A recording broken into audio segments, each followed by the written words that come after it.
भारत में कई बड़े आतंकी हमलों का मास्टरमाइंड लश्कर-ए-तैयबा का टॉप ऑपरेटिव सैफुल्लाह खालिद पाकिस्तान के सिंध प्रांत में मारा गया। विदेश सचिव विक्रम मिस्री आज संसद की स्थायी समिति को ऑपरेशन सिंदूर, सीज फायर और विदेश नीति से जुड़े हालात की जानकारी देंगे। बैठक की अध्यक्षता करेंगे कांग्रेस सांसद शशि थरूर। गृह मंत्री अमित शाह ने गुजरात में हुई एक सभा में एक बड़ा दावा किया। उन्होंने कहा, ऑपरेशन सिंदूर के दौरान भारत की स्वदेशी ब्रह्मोस मिसाइलों ने पाकिस्तान के एयरबेस तबाह कर दिए। पाकिस्तान का चीनी डिफेंस सिस्टम पूरी तरह निष्क्रिय रहा और उसकी आतंकवाद में झूठी कहानी उजागर हुई। भारतीय सेना की तरफ से ऑपरेशन सिंदूर का नया वीडियो जारी किया गया, जिसमें भारतीय सेना के जवान पाकिस्तानी चौकियों को तबाह करते हुए दिखाई दे रहे हैं। वीडियो 9 मई के जवाबी एक्शन का है।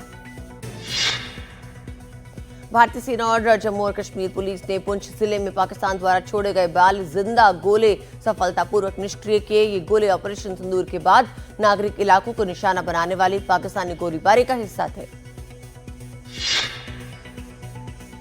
सीज फायर को लेकर भारतीय सेना का बयान, कहा सीज फायर पे 12 मई की बातचीत की कोई डेडलाइन नहीं, समझौता लागू रहेगा। असम के मुख्यमंत्री हिमंता बिस्वा शर्मा ने आरोपों पर गरजे। कांग्रेस नेता गौरव गोगोई बोले, 13 साल से मेरे खिलाफ बेबुनियाद बातें कर रहे हैं शर्मा। आईएसआई से जुड़ाव का आरोप पूरी तरह बकवास है। ऑपरेशन सिंदूर की सफलता के बाद अहमदाबाद में तिरंगा यात्रा का आयोजन, केंद्रीय गृह मंत्री अमित शाह ने लहराया तिरंगा। रक्षा मंत्री राजनाथ सिंह ने रविवार को उपराष्ट्रपति जगदीप धनखड़ से उनके आवास में मुलाकात की। बातचीत में हाल ही में पहलगाम आतंकी हमले के बाद पाकिस्तान के साथ टकराव में भारतीय सेना की सफलता पर चर्चा हुई। पाकिस्तान के पूर्व विदेश मंत्री बिलावल भुट्टो भारत के साथ हालिया तनाव को लेकर ग्लोबल लेवल पर पाकिस्तान का पक्ष रखेंगे। प्रधानमंत्री शहबाज शरीफ ने शनिवार को उन्हें ये जिम्मेदारी सौंपी। आईएमएफ ने पाकिस्तान को अगली किश्त देने से पहले रखी 11 सख्त शर्तें। भारत पाक तनाव को बताया आर्थिक प्रोग्राम के लिए खतरा। $1 बिलियन की पिछली किश्त पर भी जताई चिंता। बीसीएएस द्वारा सुरक्षा मंजूरी रद्द किए जाने के खिलाफ तुर्की कंपनी चेलेबी की याचिका पे दिल्ली हाईकोर्ट आज सुनवाई करेगा। मंजूरी रद्द होने की वजह राष्ट्रीय सुरक्षा बताई गई। यूट्यूबर ज्योति मल्होत्रा मामले में हुआ बड़ा खुलासा। भारतीय सेना द्वारा चलाए गए ऑपरेशन सिंदूर के बाद भी ज्योति पाकिस्तानी खुफिया एजेंट्स के संपर्क में थी। हरियाणा के नूंह जिले में एक 26 वर्षीय युवक को गिरफ्तार किया गया है। उस पर आरोप है कि वो दिल्ली स्थित पाकिस्तानी हाई कमीशन के एक कर्मचारी के जरिए सेना से जुड़ी जानकारी पाकिस्तान भेज रहा था। अदालत द्वारा आरोपी को 6 दिन की पुलिस रिमांड पे भेजा गया। अशोका यूनिवर्सिटी के एक प्रोफेसर को ऑपरेशन सिंदूर पे सोशल मीडिया पे आपत्तिजनक पोस्ट करने के आरोप में गिरफ्तार किया गया है। यह कार्रवाई बीजेपी युवा मोर्चा के नेता की शिकायत के बाद की गई। दिल्ली के पूसा परिसर में आज होगा अहम किसान संवाद। कृषि मंत्री शिवराज सिंह चौहान करेंगे सिंधु नदी से जुड़े राज्यों के किसान संगठनों से चर्चा। हिमाचल, हरियाणा, पंजाब, राजस्थान, दिल्ली और पश्चिमी यूपी के प्रतिनिधि शामिल होंगे। मायावती ने दिल्ली में हुई बैठक में आकाश आनंद को बीएसपी का चीफ नेशनल कोऑर्डिनेटर नियुक्त किया। इससे पहले मायावती ने भतीजे आकाश आनंद को पार्टी से निष्कासित कर दिया था। संभल जमा मस्जिद सर्वे मामले में आज इलाहाबाद हाई कोर्ट में अहम सुनवाई। कोर्ट सिविल रिवीजन याचिका पे सुनाएगा अपना निर्णय। मध्य प्रदेश के मंत्री विजय शाह की याचिका पे सुप्रीम कोर्ट आज सुनवाई करेगा। शाह पे कर्नल सुफिया कुरैशी को लेकर टिप्पणी करने के आरोप है। मुख्य न्यायाधीश बीआर गवाई ने महाराष्ट्र दौरे के दौरान दुख जताया। मुंबई आगमन पे न तो राज्य के मुख्य सचिव, न डीजीपी और न ही पुलिस कमिश्नर मौजूद रहे स्वागत के लिए। उन्होंने कहा कि लोकतंत्र के तीनों स्तंभों को एक दूसरे को सम्मान देना चाहिए। आज से विदेश मंत्री doctor S Jaishankar Netherlands, Denmark और जर्मनी के आधिकारिक दौरे पर रहेंगे। इस दौरान वो इन देशों के साथ द्विपक्षीय, क्षेत्रीय और वैश्विक मुद्दों पर चर्चा करेंगे। हैदराबाद के गुलजार हौज इलाके में रविवार सुबह लगी भीषण आग ने 17 लोगों की जान ले ली। हादसा एक आवासीय और व्यावसायिक इमारत में हुआ और इसे हाल ही के वर्षों की सबसे बड़ी त्रासदी माना जा रहा है। प्रधानमंत्री नरेंद्र मोदी ने हैदराबाद में हुए अग्निकांड हादसे में अपना गहरा शोक जताया। हादसे में जान गंवाने वालों के लिए परिजनों के लिए 2 लाख और घायलों को 50,000 रुपए की सहायता राशि की घोषणा की। महाराष्ट्र के सोलापुर जिले में रविवार को लगी भीषण आग से 8 लोगों की मौत हो गई। हादसे पर प्रधानमंत्री नरेंद्र मोदी ने दुख जताया। मृतकों के परिजन और घायलों के लिए मुआवजे की घोषणा की। मध्य प्रदेश के छिंदवाड़ा में चलती ट्रक में अचानक आग लग गई। ट्रक आलू लेकर उत्तर प्रदेश जा रहा था।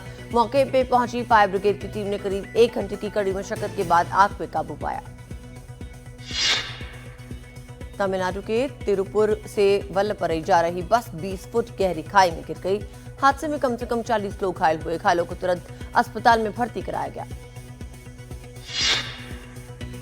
समस्तीपुर में 2 भाइयों को गोली मारकर भाग रहे बदमाशों को भीड़ ने दबोचकर मार डाला, जबकि एक बदमाश मौके से फरार हो गया।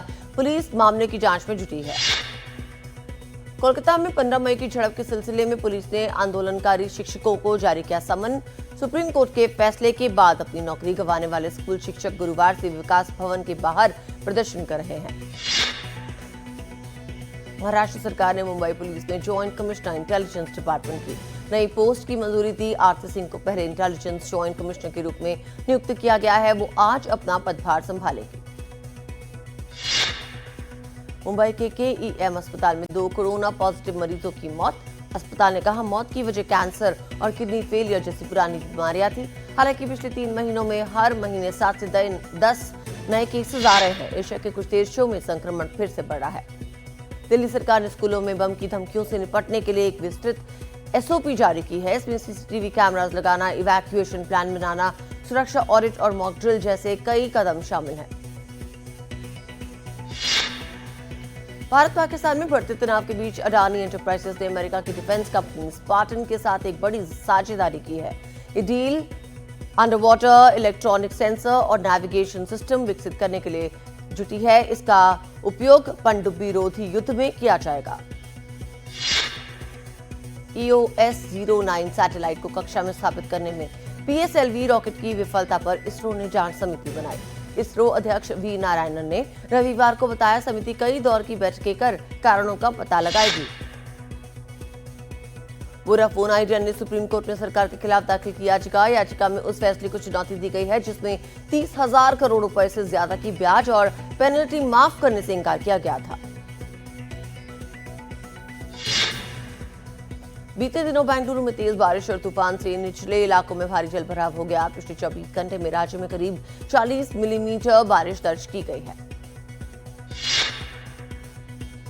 रूसी राष्ट्रपति व्लादिमीर पुतिन ने दावा किया है कि रूस के पास पर्याप्त संसाधन है ताकि यूक्रेन युद्ध को अपने अनुकूल नतीजे तक लाया जा सके। अपने बयान में पुतिन ने कहा कि युद्ध के कारणों को खत्म कर दीर्घकालिक शांति और रूस की सुरक्षा सुनिश्चित करना ही असली लक्ष्य है।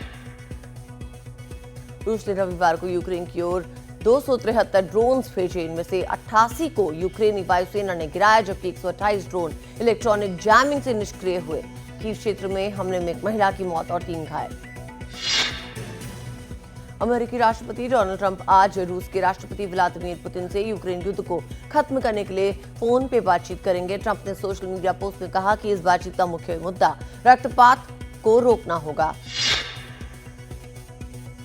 गाजा पट्टी में इजरायल के ताजा हमलों में रविवार तक कम से कम 103 लोगों की मौत। इजरायल का कहना है वो हमास पर दबाव बनाने के लिए कार्रवाई कर रहा है ताकि एक अस्थायी युद्ध विराम संभव हो सके।